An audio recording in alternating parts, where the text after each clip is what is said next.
Bienvenida a este nuevo video, a todos mis estudiantes y a todos los seguidores de este canal. En esta sesión vamos a hablar de tamaños de pedido cuando la demanda es variable en el tiempo.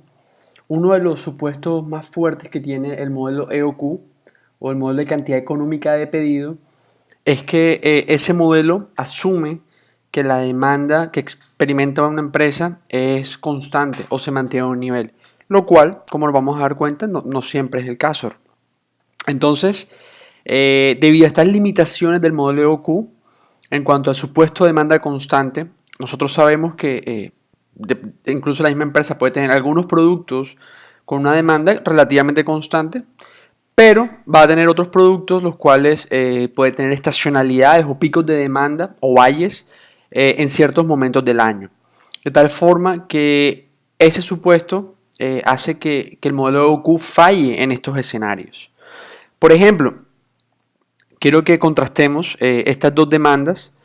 Vean cómo hay una demanda que es horizontal. Bueno, realmente el modelo EOQ no asume que es absolutamente constante. Lo que quiere decir el modelo EOQ es que es aproximadamente al nivel, es decir, es esta línea horizontal con un pequeño nivel de variabilidad. Se mantiene a ese nivel. Mientras que la línea azul nos muestra una demanda que, si bien el promedio puede ser igual al de la línea horizontal, nos damos cuenta que está algunas veces por debajo de esa línea y otras veces por encima. Incluso se aleja bastante, por ejemplo, en este pico. ¿Listo?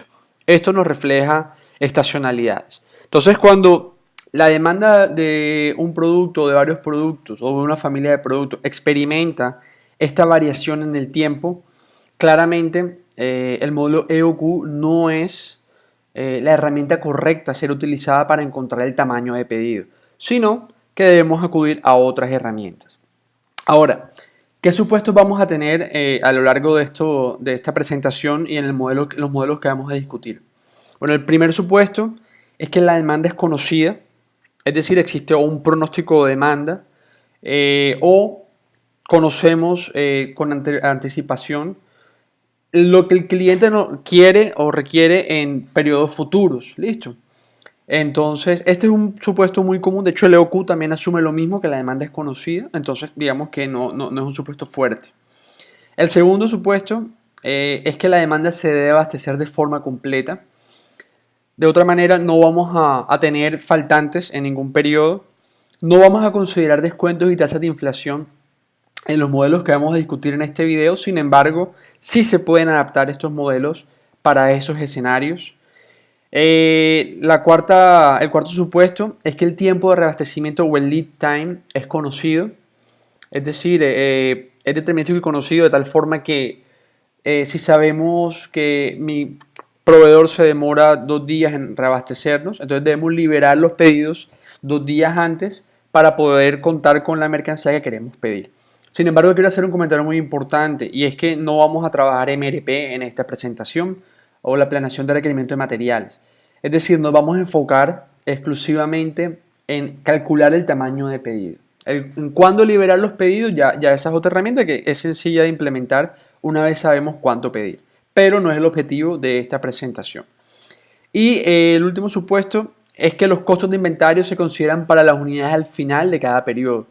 Es decir, el inventario que me queda al final de la semana 1 o del mes 1, sobre ese inventario es que le vamos a aplicar el costo de mantener. Dicho esto, tenemos diferentes alternativas de solución cuando la demanda es cambiante.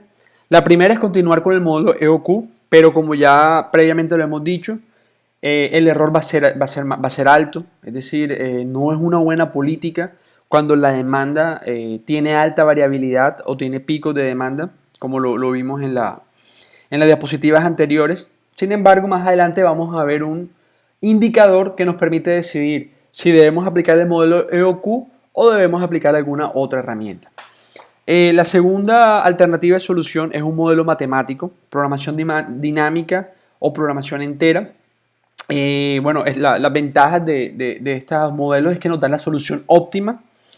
Sin embargo, tienen dos pequeñas desventajas. Una es quizás la implementación. Si tenemos muchos productos y no tenemos el software que nos permita correr estos modelos en tiempo real, Entonces claramente aumenta la complejidad para poder encontrar las soluciones óptimas.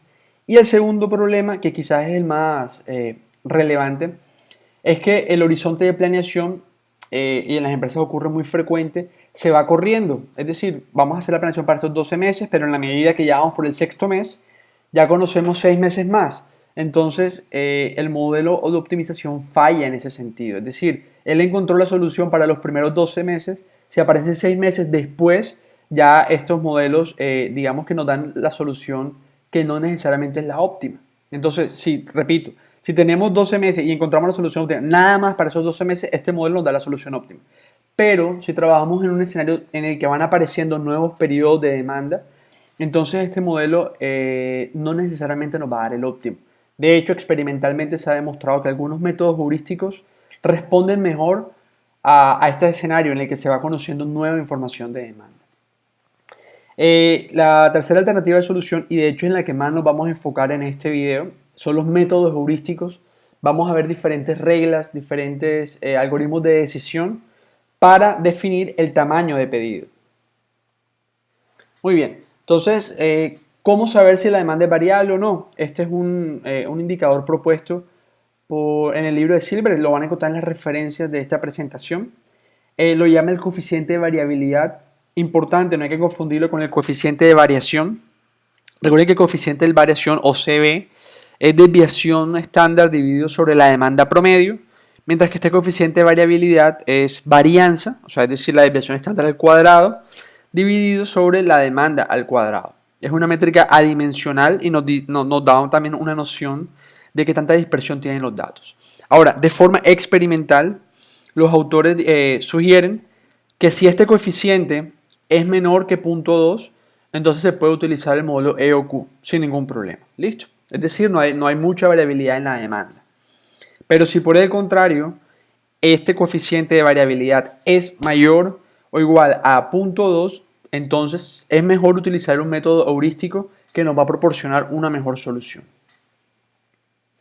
Entonces, para poder contextualizar los diferentes métodos, vamos a aplicarlos en este pequeño caso de estudio. Tenemos una empresa y conocemos la demanda de un producto en 12 meses, de enero a diciembre. La demanda total, si sumamos los meses, es de 1.200, de tal manera que la demanda promedio mensual es de 100 unidades. Entonces, teniendo ese promedio como si fuese la demanda constante, quiero que vean cómo hay alta variabilidad. Miren estos meses iniciales, hay una demanda baja con respecto a ese promedio, pero después tenemos de abril a junio una demanda por encima, hay unos picos, e incluso hay periodos en los que tenemos una demanda el doble del promedio. Por ejemplo, en noviembre, el doble y un poco más incluso. Tenemos unos picos. Entonces, claramente esa es la razón por la cual cuando calculamos el coeficiente de variabilidad, miren que está dando 0.426, es decir, es superior a 0.20, que es nuestro parámetro para decidir si aplicar EOQ o aplicar algún otro método. Entonces, ¿qué nos quiere decir este indicador por encima de 0.2? Lo que nos está diciendo es que la demanda está cambiando en el tiempo. Listo, tiene alta variabilidad, por lo cual no recomendamos utilizar el EOQ.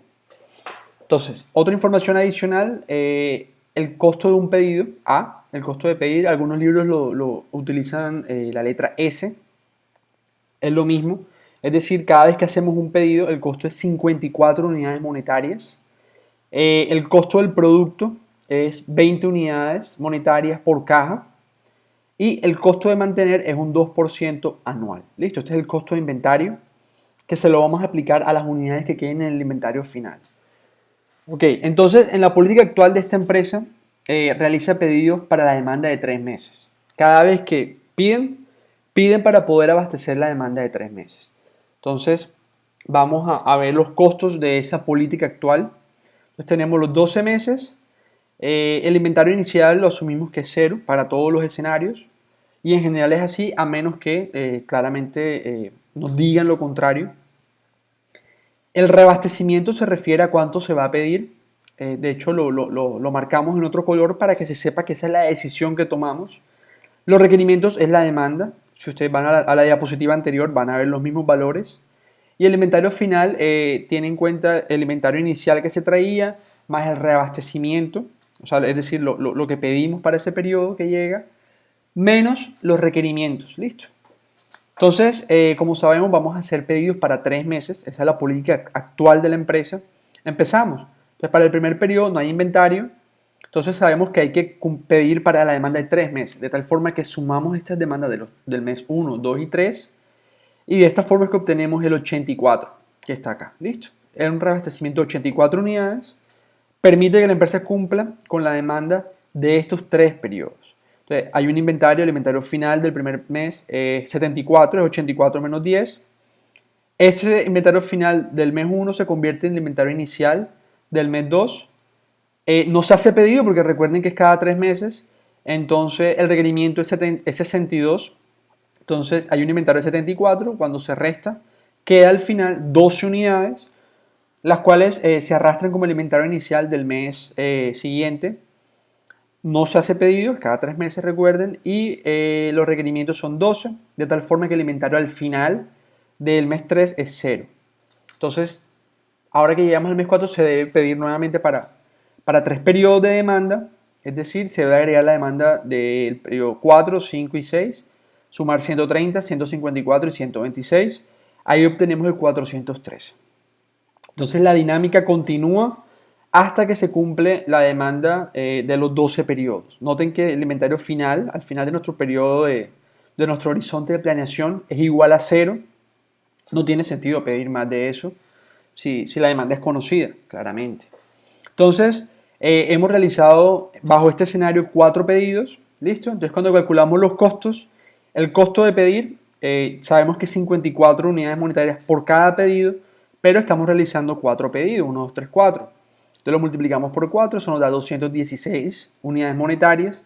Ahora, para el costo de inventario, tenemos que tener el inventario al final de cada mes, el cual está dado por esta última fila, 74 más 12. Aquí tenemos la suma más 0, más 283, hasta más 41, 0.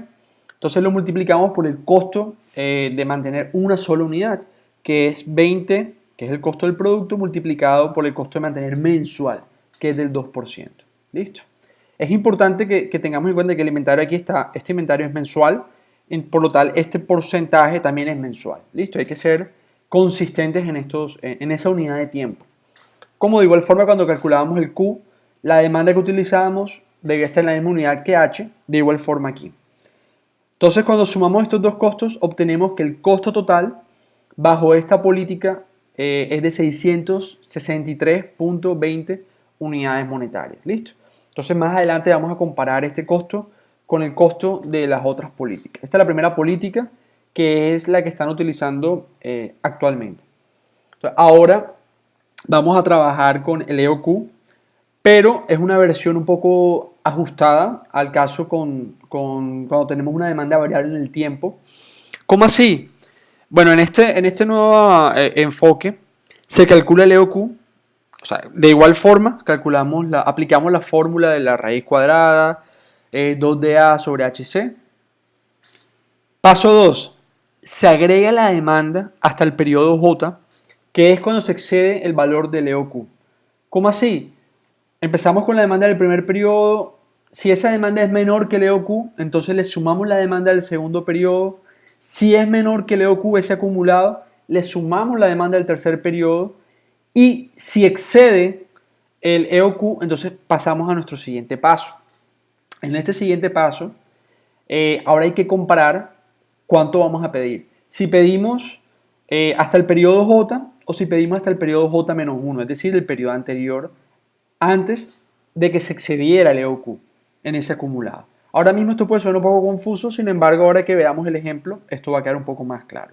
Entonces, cuando hemos cumplido este requisito acá, ahora revisamos la demanda acumulada hasta J-1, es decir, el periodo anterior, y la demanda acumulada hasta J. Vemos cuál está más cerca al EOQ, es decir, qué distancia, si la distancia 1 o la distancia 2 es más cercana al EOQ. Entonces, la distancia que sea menor quiere decir que está más cerca al EOQ, de tal forma que vamos a pedir esa demanda acumulada. Entonces, si distancia 1 es menor a distancia 2, entonces vamos a pedir hasta J-1.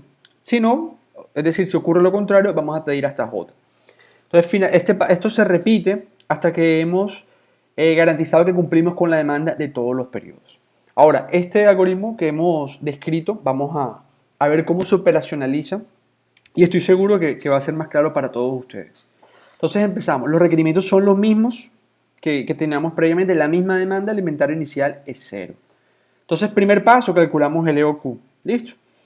Entonces, es 2 veces el costo de pedir, la demanda promedio es mensual, dividido sobre HC. Tenemos, este es 0.02 acá, 0.02, y este es 20, que es el costo de pedir. Entonces, calculamos y nos da 164 unidades. Ese es el EOQ, se debe pedir 164 unidades. Entonces empezamos nuestro segundo paso. Ya tenemos el EOQ para referencia. Entonces en el primer paso, en el segundo paso lo que hacemos es que vamos acumulando la demanda hasta que excedemos el EOQ. Entonces la demanda del primer periodo es 10. Cuando la sumamos a la segunda es 72. Todavía no hemos excedido el EOQ, así que debemos seguir agregando. Entonces agregamos la demanda del periodo 3. Vamos ya en 84. No lo hemos excedido. Pero cuando agregamos la demanda del periodo 4, aquí tenemos la suma 10 más 62 más 12 más 130, es 214. La estamos excediendo, ¿listo? La estamos excediendo. Entonces, ahí se detiene el paso 2 y pasamos al paso 3. Entonces, nuestro J en este caso fue 4. Entonces, estamos agregando hasta la demanda 4. Sin embargo, aún no hemos hecho la decisión de cuánto vamos a pedir. En ese paso 3, ahora debemos comparar dos cantidades, que son la demanda hasta el periodo J, la demanda acumulada hasta el periodo J y la demanda acumulada hasta el periodo J-1, es decir, la demanda acumulada hasta el periodo 3. Entonces comparamos las dos cantidades. Miren que la demanda acumulada hasta el periodo 4 es 214, mientras que la demanda acumulada hasta el periodo 3 es 84. Aquí están las dos cantidades. Ahora debemos decidir cuál de estas dos cantidades está más cercana al EOQ. ¿Listo? Es decir, calculan la distancia, simplemente hacen la resta y ven cuál de estos Qs está más cercano a el 164, que es el EOQ. En este caso puntual, para este primer pedido, nos damos cuenta que la demanda acumulada hasta J214 es más cercana al valor de 164. Lo que quiere decir que debemos entonces pedir, o nuestro Q va a ser de 214 unidades, porque fue la más cercana al EOQ. Entonces, por eso ustedes ven acá que el primer pedido es de 214 unidades y que este pedido va a poder cumplir con la demanda de 4 periodos. Entonces, esta dinámica se repite. Lo único es que ya no debemos observar estos 4 periodos porque ya hemos garantizado que cumplimos con esa demanda, entonces debemos seguir con el periodo 5, 6, 7. Para el periodo 5, la lógica es la misma. Empezamos, la demanda es 154, es menor que el EOQ. Si le agregamos la demanda del periodo 6, claramente esta suma es mayor al EOQ, es decir, pasamos al siguiente paso. Y en el siguiente paso debemos comparar qué distancia está más cerca, si el periodo acumulado de estas dos demandas o nada más pidiendo estas 154 unidades. Nos vamos a dar cuenta que la distancia más cercana es pedir nada más las 154 unidades. Por distancia más cercana quiero decir que este 154 está más cercano al EOQ que la demanda agregada de estos dos periodos. Por esa razón el pedido en el periodo 5 es de 154 unidades. De igual forma se completa esta tabla.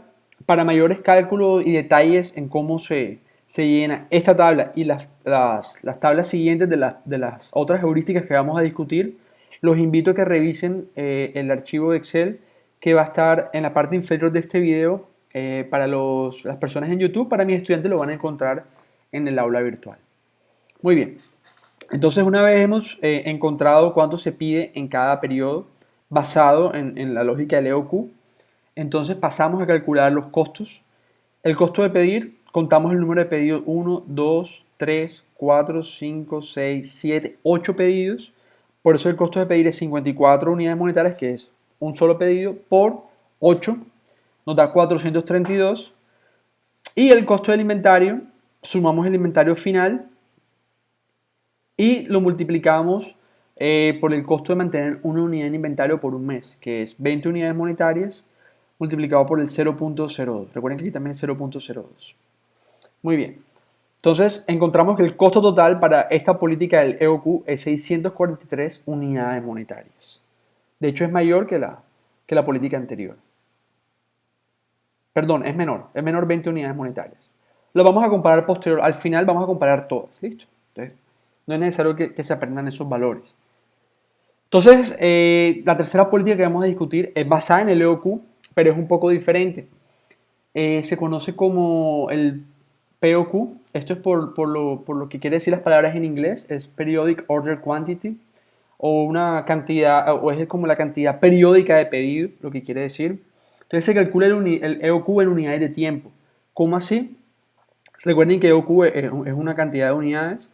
Se divide entre la demanda promedio y eso nos da tiempo. ¿Para cuánto dura ese Q? Ese Q que estamos pidiendo, ¿cuánto tiempo va a durar? ¿Listo? Entonces la fórmula es, utilizando la fórmula del EOQ, dividimos entre la demanda, obtenemos esta fórmula.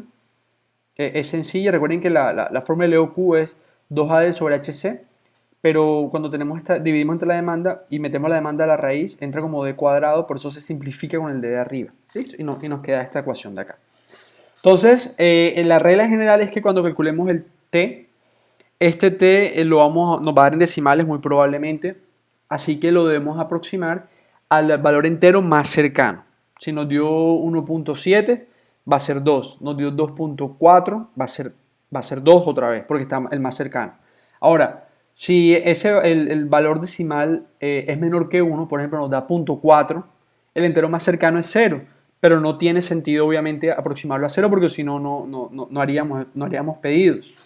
Entonces, si por alguna razón el TOQ nos da en decimales y está más cercano a 0, vamos a pedir siempre aproximarlo a 1. ¿Listo? Es decir, vamos a pedir una vez al mes o una vez a la semana, dependiendo del periodo de tiempo que estemos analizando.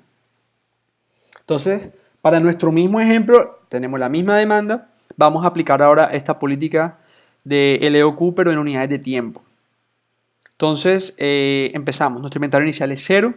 Calculamos el T, nos da que es 1.64 meses. Está en meses porque esta demanda está en meses, entonces por eso nos va a dar en unidad de mes.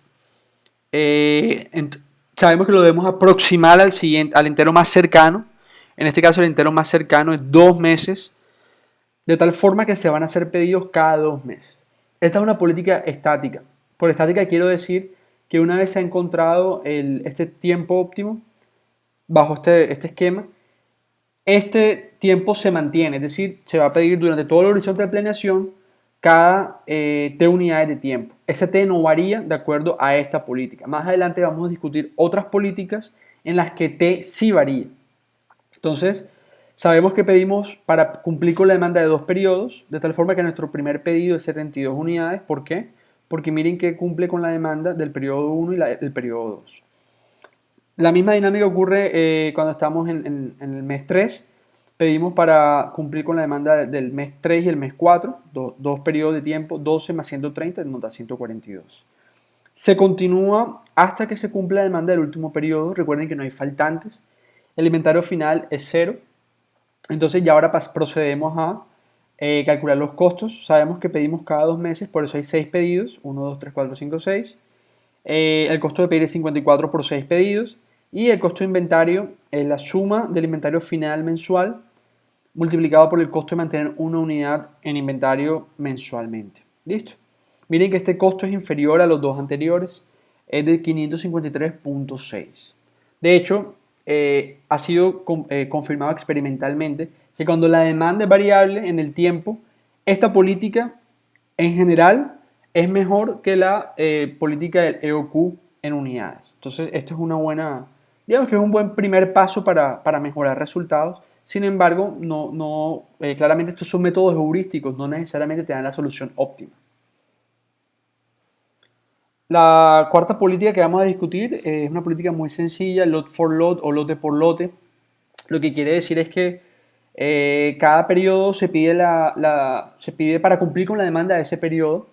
Es una política enmarcada en la filosofía Lean o en la filosofía esbelta, básicamente, donde queremos minimizar inventarios, queremos minimizar desperdicios.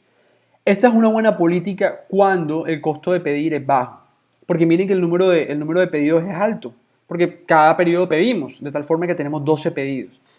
Pero por otra parte, el inventario final siempre es cero, porque nada más estamos pidiendo para poder cumplir con la demanda del periodo. Entonces, esta política, repito, es una buena política en el caso en que el costo de pedir sea muy bajo.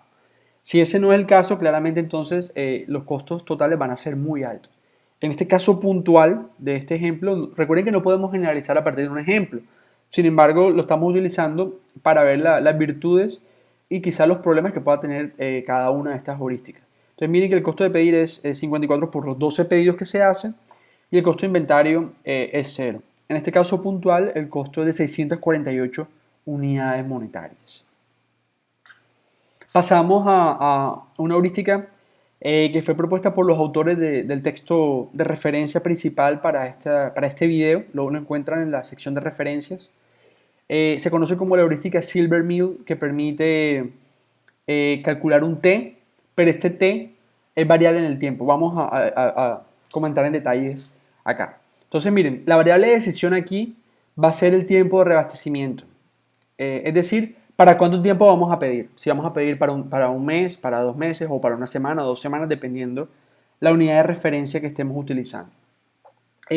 Como mencionamos previamente, la política del POQ o del EOQ basado en tiempo, en unidades de tiempo, el valor T era constante. En esta política del Silvermeal, el valor T puede que cambie. Es decir, puede que para el primer pedido se haga una orden para cumplir con la demanda de los 2 primeros periodos, pero el segundo pedido puede que sea para cumplir con la demanda de 4 periodos. Entonces el T no es constante, sino que es algo dinámico. Puede que varíe dependiendo de unos costos que vamos a discutir brevemente.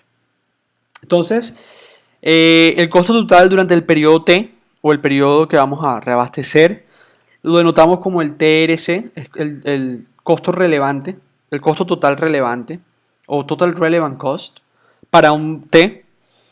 Al dividir este costo total entre el tiempo que vamos a reabastecer, obtenemos el costo total por unidad de tiempo. Entonces tenemos esta ecuación de acá, donde el costo por unidad de tiempo para un T es el costo total dividido entre T. Ahora, ese costo total aquí es igual. Es lo mismo que ya conocemos previamente. Va a ser igual al costo de pedir más el costo de mantener en inventario. Entonces, ese costo total se divide entre el número de unidades de tiempo del T que se vaya a decidir. Ahora, ¿cómo decidimos T? O cómo decimos para cuántos periodos vamos a reabastecernos. Vamos a discutir eso. Entonces, si T es igual a 1, es decir, si se hace un pedido que va a cumplir solamente un periodo de demanda, en ese caso no hay costo de mantener en inventario. Es decir, el único costo que incurrimos es A, y como T es 1, A dividido entre 1 es A. Ese sería el costo total por unidad de tiempo, si T es igual a 1. Ahora, si T es igual a 2, o dicho de otra forma, si se pide para poder abastecer la demanda de 2 periodos de tiempo, entonces miren que el primer periodo de tiempo se despacha inmediatamente, entonces no se incurre en un inventario, pero como se hizo un solo pedido para 2 periodos, la demanda del segundo periodo sí va a estar en inventario durante el primer periodo. Por esa razón, el costo total va a ser A, que es el costo de pedir, se hace un solo pedido, más la demanda del segundo periodo, que va a estar en inventario por un mes, multiplicado por HC, que es el costo de mantener en inventario. ¿Listo? Esto dividido entre 2, ¿por qué? Porque T es igual a 2 en este escenario. Ahora, cuando T es igual a 3, esto significa que vamos a reabastecernos para 3 periodos de demanda. Entonces, el costo de pedir es A, es el mismo. El costo de pedir siempre es de hacer un solo pedido, es A, más el costo del inventario. Ahora, como estamos reabasteciéndonos para 3 periodos, miren que tenemos inventario de la demanda del segundo periodo y también tenemos el inventario de la demanda del tercer periodo. Pero ¿qué ocurre con el tercer periodo? Ese tercer periodo va a estar durante 2 periodos. Por eso es que lo multiplicamos por 2. Porque desde el primer periodo estamos pidiendo para la demanda 1 que se va inmediatamente, la demanda 2 que se va un periodo después y para la demanda 3 que se va 2 periodos después. Por eso es que se está multiplicando en este caso por 2. Y se divide esto entre 3 porque es nuestro T. ¿Listo? Entonces, alguien ahora se puede estar preguntando, listo, ¿y cuándo nos detenemos? Es decir, vamos a calcular ese costo total por unidad de tiempo para cuando T es 1, cuando T es 2, cuando T es 3. Ahora, ¿cuál es el criterio para, digamos, detenernos en cuanto a calcular este costo? Bueno, el criterio para detenernos es el siguiente. Cuando calculemos un costo, aquí dice de T más 1, y sea mayor que el que calculamos previamente, nos detenemos inmediatamente. ¿Cómo así? Vamos a entenderlo un poco mejor gráficamente. Imagínense que para T igual a 1, calculamos el costo de esta primera barra de acá. ¿Listo? Este es el costo por unidad de tiempo para T igual a 1. Después procedemos y calculamos, cuando T es igual a 2, calculamos el costo por unidad de tiempo. Miren que nos da menor. Entonces todavía no se satisface esta restricción. Porque T más 1 no es mayor a T. ¿Por qué? Porque miren que el costo no aumentó, sino que disminuyó. ¿Listo? Ahora, lo mismo ocurre cuando calculamos T igual a 3. Miren que el costo unitario vuelve a disminuir, es decir, no se satisface esta condición de acá. Pero, cuando ya pasamos de T igual a 3 a T igual a 4, noten que el costo está aumentando, es decir, T más 1, o sea, costo de 3 más 1 es mayor que el costo de 3, lo vemos gráficamente. Entonces, eso nos está diciendo detente y selecciona el menor, es decir, selecciona 3. En este caso puntual no era necesario incluso calcular 5. ¿Listo? No era necesario. ¿Por qué? Porque el incremento en el costo unitario se dio acá, de tal forma que nos detuvimos en este mínimo. Comentario importante, en general esto no garantiza el óptimo, es decir, se puede dar el caso hipotético, existe la posibilidad, aunque es baja la probabilidad de que esto ocurra, pero se puede dar, es posible, que T6, por ejemplo, sea menor incluso que T3, eso puede ocurrir, ¿listo? Sin embargo, este es un método heurístico que da una aproximación y experimentalmente se ha demostrado de que con esta regla se obtiene una buena solución, ¿listo? Y sin ser, digamos, sin que computacionalmente el método sea muy demandante, no es el caso. Entonces, ya sabemos, siempre que encontremos el mínimo, apenas aumente, nos quedamos con ese mínimo, ¿listo? Ahora, ya encontramos T, ahora, ¿cómo sabemos cuánto pedir? Entonces, simplemente para calcular Q, se suma la demanda hasta ese periodo T. Es decir, en este caso puntual, si vamos a pedir para 3 periodos, entonces para esos 3 periodos, cogemos la demanda de esos 3 periodos, la acumulamos y ese es el pedido que vamos a realizar. ¿Listo? Ahora vamos digamos, a reproducir usando el mismo ejemplo, pero con la política Silvermill. Entonces tenemos nuestra demanda para los 12 periodos, 12 meses, ya la conocemos de las tablas anteriores. Ahora, vamos a calcular el primer pedido, ¿cuál es el T? Entonces, empezamos. Cuando T es igual a 1, el costo de mantener, recuerden, es 0 porque nada más estamos pidiendo para un solo periodo. El costo de pedir es A. Miren que es A para todos los casos, es 54. De tal forma que cuando T es igual a 1, el costo total es 54 y el costo total por unidad de tiempo, es decir, el costo total dividido entre T, también es 54.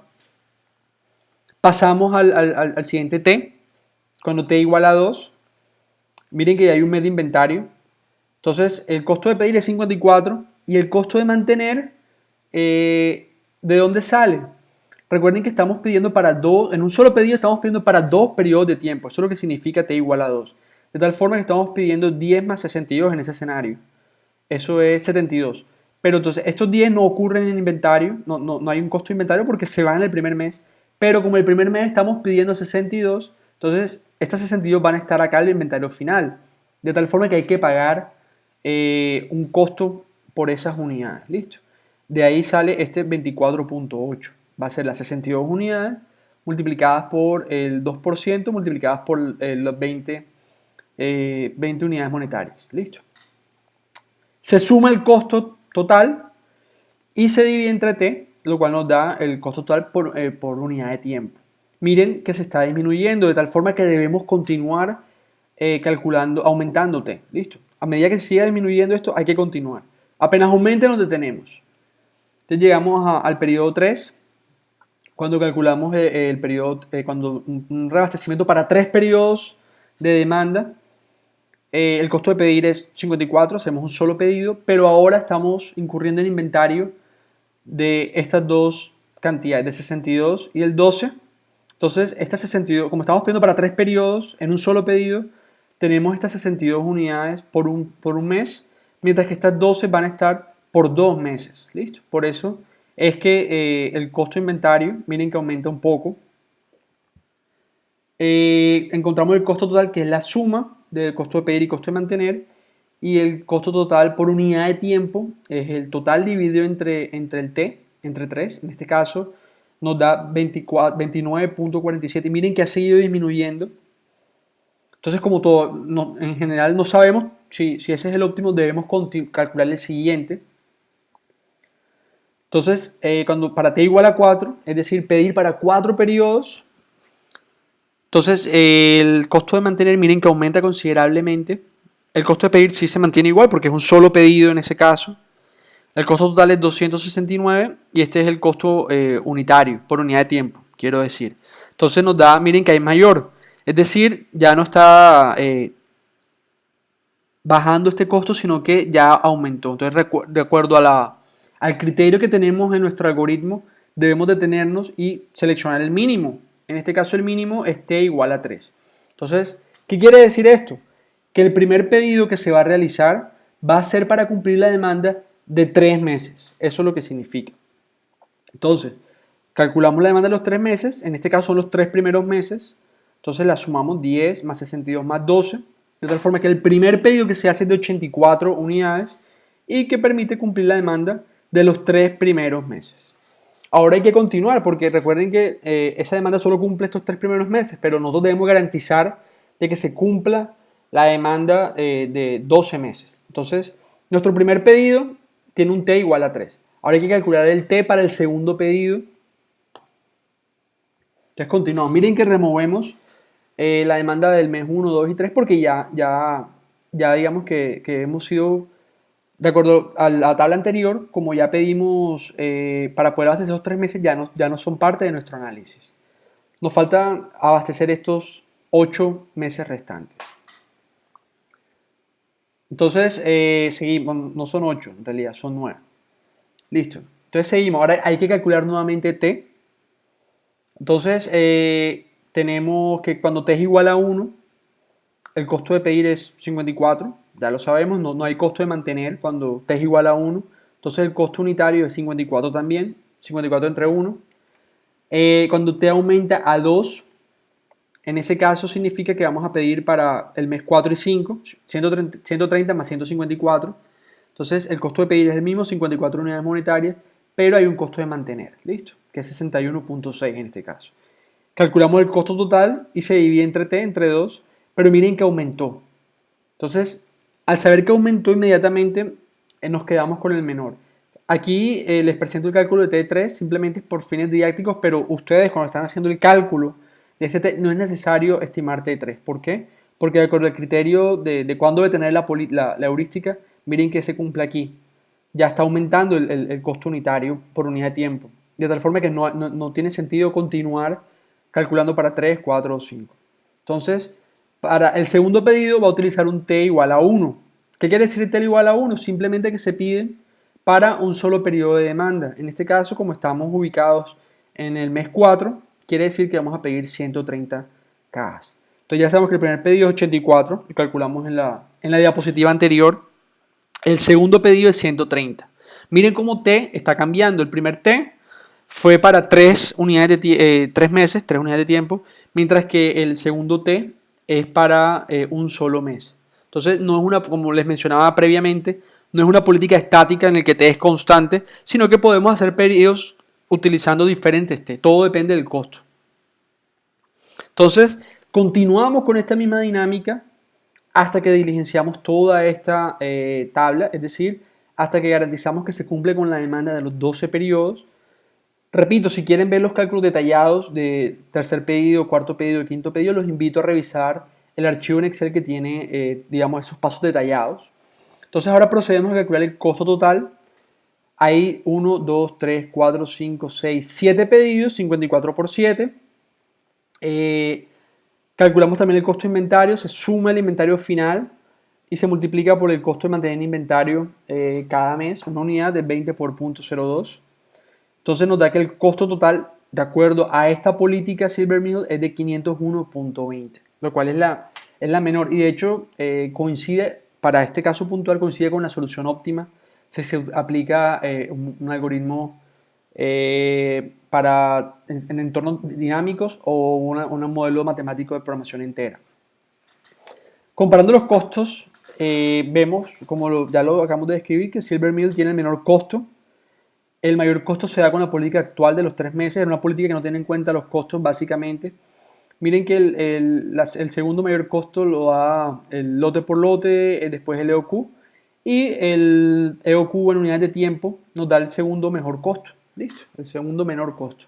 Entonces, en general, la recomendación es, siempre que se pueda, Silver Mill nos da un buen, en caso que tengamos una demanda cambiante, Silver Mill nos da una buena solución. De hecho, en resultados experimentales se habla de que la solución de Silver Mill en general va a estar alejada en un 1% del óptimo, es decir, tiene una buena garantía de desempeño en comparación con las otras políticas. Sin embargo, si deben decidir entre el EOQ en unidad y el EOQ en tiempo, la recomendación es que en este escenario de demanda cambiante, el EOQ en tiempo da una mejor solución incluso que el EOQ. No solamente para este ejemplo, sino que en general vamos a encontrar ese mejor desempeño. Entonces, para concluir y, digamos, generalizar todo lo que hemos discutido a lo largo de esta presentación, siempre que la demanda varía a lo largo del tiempo, ya sabemos que podemos calcular el BC, el indicador, si es mayor a 0.20, entonces la recomendación es no utilizar EOQ, sino sugerimos POQ o Silver Mill principalmente. En caso de que se pueda optimizar, también es recomendable claramente si está la infraestructura tecnológica para poder hacerlo. Por otra parte, sabemos que estos modelos de optimización son buenos, nos dan la solución óptima. Sin embargo, en entornos reales en el que la demanda cambia en el tiempo, cuando digo cambia quiere decir que vamos conociendo nuevos periodos. Imagínense el ejemplo que resolvimos, tenemos 12 meses, pero cuando vamos por el mes 5, por ejemplo, es posible que ya se conozcan el mes 13, 14, 15 y 16. Entonces, como se está conociendo esos nuevos periodos, el modelo de optimización, digamos que se pierde. ¿Listo? No necesariamente nos da la solución óptima. Entonces, las heurísticas, en general, sobre todo Silver Mill, nos da un buen desempeño en ese entorno en el que se van conociendo nuevos periodos de demanda, que de hecho es muy realista y es común en las empresas. Entonces, como ya les mencioné previamente, la heurística Silver Mill presenta un desempeño experimental en el cual no se aleja de la solución óptima en más de un 1% de las veces, por lo cual nos ofrece una buena solución, un buen punto de partida al momento de calcular los tamaños de pedidos. Entonces, esa es la recomendación en estos escenarios. Para poder, los invito a que si quieren explorar otros, extensiones de estos métodos, cuando hay descuentos, inflaciones, pueden encontrar en este muy buen libro, muy recomendado para todos ustedes. Aquí van a encontrar incluso las referencias que utilizan son muy buenas, los papers y los libros que citan también son muy buenos en caso de que quieran explorar más a fondo todas esas extensiones. Entonces, eso es todo por este tema. Espero que hayan disfrutado. Quedo atento a los comentarios, preguntas que puedan tener. Y si tienen alguna duda, por favor escríbanme a mi correo que lo encuentran en la primera diapositiva de la presentación o incluso por mi canal de YouTube. Les deseo a todos un buen día y nos vemos en